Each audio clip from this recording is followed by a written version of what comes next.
Masa bercocok tanam. Masa di mana bumi terdapat hamparan yang sangat luas. Masih banyak binatang-binatang buas berkeliaran di sana. Manusia semuanya berburu, mengumpulkan makanan, meramu, dan mulai untuk menetap, membangun sebuah perkampungan, dan mulai untuk bertani untuk menghidupi keluarga mereka.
Masa bercocok tanam.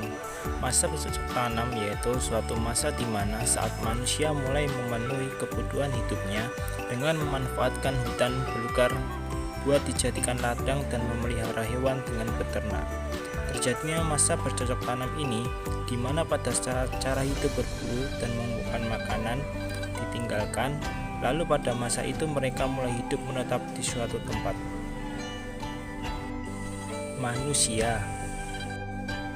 Manusia pendukung pada masa bercocok tanam. Manusia pendukung masa ini adalah Pithecanthropus erectus, Homo mozjokertensis, Meganthropus paleojavanicus, Homo soloensis. Mereka adalah manusia pendukung masa bercocok tanam ini.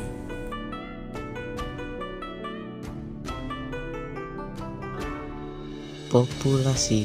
Di masa bercocok tanam, kelompok manusia sudah lebih besar karena pertanian dan peternakan dapat memberi makan penduduk dalam jumlah yang sangat besar. Kepadatan penduduk lambat laun meningkat. Makanan yang dihasilkan lebih banyak dan teratur. Dengan bertani, kira-kira 3% dari tenaga yang dikeluarkan setiap hari sudah cukup menghasilkan makanan. Anak dalam jumlah banyak sangat menguntungkan dalam masyarakat pertanian karena dapat membantu dalam berbagai kegiatan. Anak bukanlah beban karena pada umur yang sangat muda sudah lebih produktif. Tidak mengherankan kalau di masa bercocok tanam jumlah anak dalam setiap keluarga lebih banyak daripada di masa sebelumnya. Peningkatan kemampuan membuat alat. Beliung persegi. Beliung persegi adalah peralatan batu yang menonjol dari masa bercocok tanam ini. Bentuknya mirip seperti cangkul, tapi nggak mempunyai ukuran sebesar cangkul zaman sekarang. Mempunyai fungsi yaitu bisa dipakai buat mereka yang akan mengolah kayu, seperti halnya membuat bangunan rumah dan juga perahu. Beliung persegi bisa kalian temukan di wilayah Kepulauan Indonesia, yaitu wilayah Nusa Tenggara, Pulau Sumatera, Pulau Jawa, dan juga Pulau Sulawesi.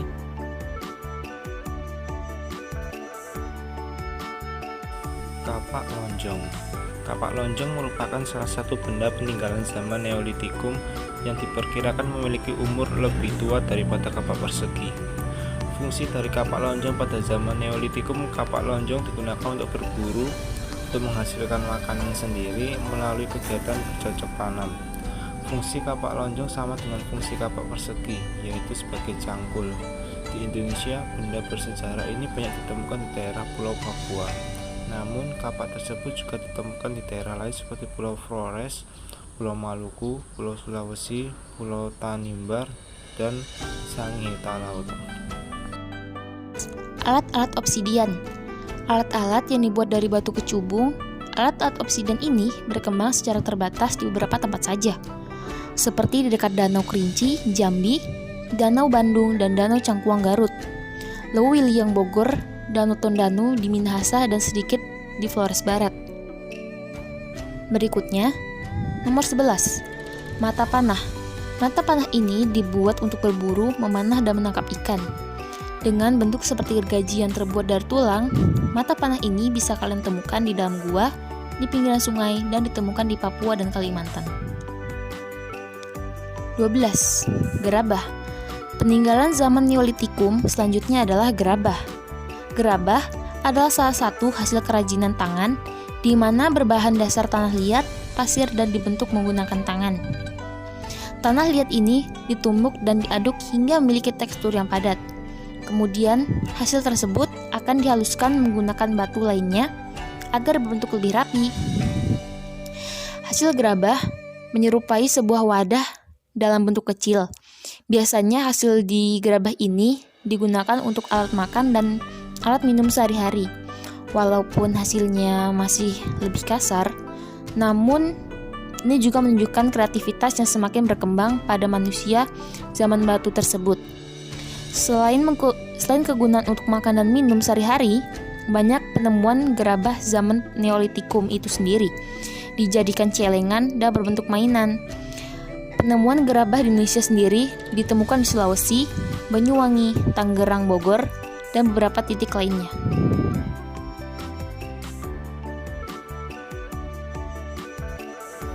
Alat pemukul kulit. Untuk dapat memukul kulit yang digunakan yakni sebagai bahan pakaian. Adanya alat tersebut membuktikan bahwa pada zaman Neolitikum manusia praksara mengenal pakaian, perhiasan. Praksara mengenal perhiasan berupa gelang, kalung, serta anting-anting. Pada masa itu ditemukan perhiasan yang terbuat dari tanah liat, batu kalsedon, batu agat, batu yaspur, bai coklat merah, kerang.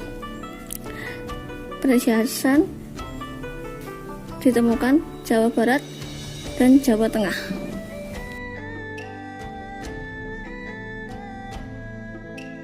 Masyarakat bertani.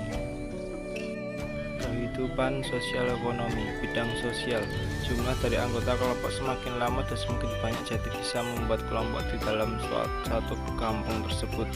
Manusia sudah bisa memperoleh dan kembali menguasai alam di lingkungan. Hidup yang sudah menetap adalah awalnya perkembangan dan kehidupan manusia.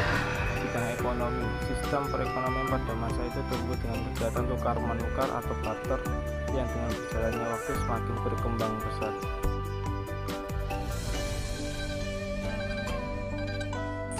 Kehidupan sosial budaya. Kehidupan sosial menghasilkan makanan dengan bercocok tanam dan beternak atau food gathering.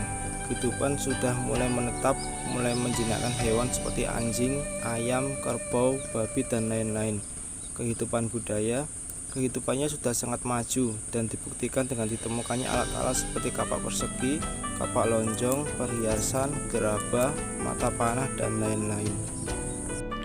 Pemujaan nenek moyang. Roh nenek moyang. Kepercayaan terhadap nenek moyang ini diduga muncul pada saat masyarakat zaman praaksara masih mengandalkan kehidupan berburu, mengumpulkan, serta meramu makanan. Kepercayaan ini mulai muncul ketika fenomena mimpi saat manusia tidur. Pada saat itu, manusia melihat dirinya berada di tempat yang berbeda dari tubuh jasmaninya. Mereka percaya bahwa tubuh yang berada di tempat lain itu adalah jiwa. Kemudian kepercayaan ini berkembang bahwa jiwa benar-benar telah terlepas dari jasmaninya. Nah, jiwa yang terlepas itu dianggap dapat berbuat sesuai kehendaknya. Berdasarkan hal tersebut, setiap ada pemimpin yang mati, roh atau jiwanya akan sangat dihormati dan dipuja-puja. Animisme adalah tahap kelanjutan dari kepercayaan terhadap roh nenek moyang. Dinamisme adalah kepercayaan bahwa segala sesuatu mempunyai tenaga atau kekuatan yang dapat memengaruhi keberhasilan atau kegagalan usaha manusia dalam mempertahankan hidup. Mereka percaya bahwa terhadap kekuatan gaib dan kekuatan itu dapat menolong mereka. Totemisme adalah kepercayaan bahwa hewan tertentu dianggap suci dan dipuja karena memiliki kekuatan supranatural. Hewan yang dianggap suci adalah antara lain sapi, ular, dan harimau. Monoisme atau monoteisme adalah tingkat akhir dalam evolusi kepercayaan manusia.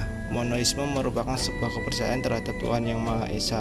Pada tingkat ini, manusia mulai berpikir atas apa yang selama ini dialaminya.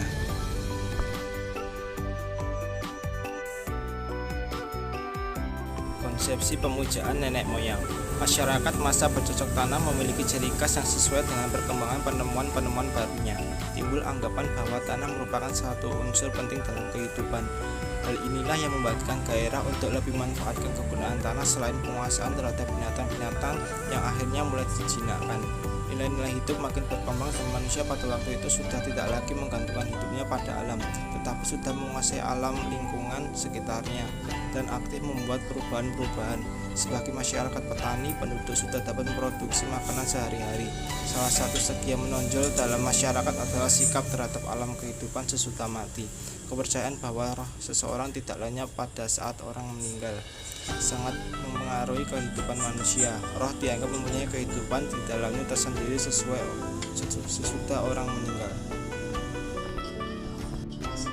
Tradisi megalitik juga dikenal sebagai kebudayaan megalitikum, adalah bentuk-bentuk praktik kebudayaan yang dicirikan oleh pelibatan monumen atau struktur yang tersusun dari batu-batu besar atau megalit sebagai penciri utamanya. Pengaruh terhadap perkembangan masyarakat. Konsepsi pemujaan nenek moyang melahirkan tata cara yang menjaga tingkah laku masyarakat di dunia fana supaya sesuai dengan tuntutan hidup di dunia akhirat selain menambah kesejahteraan di dunia fana. Pada masa ini organisasi masyarakat telah teratur, pengetahuan tentang teknologi yang berguna dan nilai-nilai hidup terus berkembang, antara lain pembiakan ternak, pemulihan benih-benih tanaman, dan penemuan alat-alat baru yang lebih cocok untuk keperluan sehari-hari makin bertambah.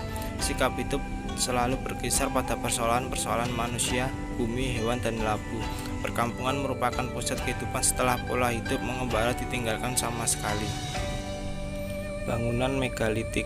Bangunan megalitik adalah bangunan berukuran besar yang terbuat dari batu yang dibuat pada zaman batu. Contoh bangunan megalitik adalah menhir. Menhir adalah sebuah monumen batu buatan manusia yang berupa monumen atau sebuah monolit atau berdiri sendiri atau sebagai bagian dari susunan batu yang berupa dalam formasi melingkar, oval atau tapal Buddha. Dolmen adalah jenis makam berupa bangunan megalitik dengan ruang tunggal, biasanya terdiri dari dua atau lebih berukuran besar, berdiri vertikal yang menopang batu mendatar. Batuan datar ini diduga sebagai tempat menempatkan sajian untuk ritual di masa lalu. Sarkofagus adalah peti atau kotak pemakaman untuk mayat, berupa batu yang diukir dan dapat diletakkan di atas tanah dan juga dapat dikubur di dalam tanah. Obelix adalah monumen meruncing tinggi, 4 sisi sempit yang berakhir dalam bentuk seperti piramida atau limas di bagian atas. Baik, mungkin itu saja yang bisa kami sampaikan. Kurang lebihnya mohon maaf dan semoga bermanfaat. Jangan lupa like, subscribe, dan komen. Sekian dari kami. Wassalamualaikum warahmatullahi wabarakatuh.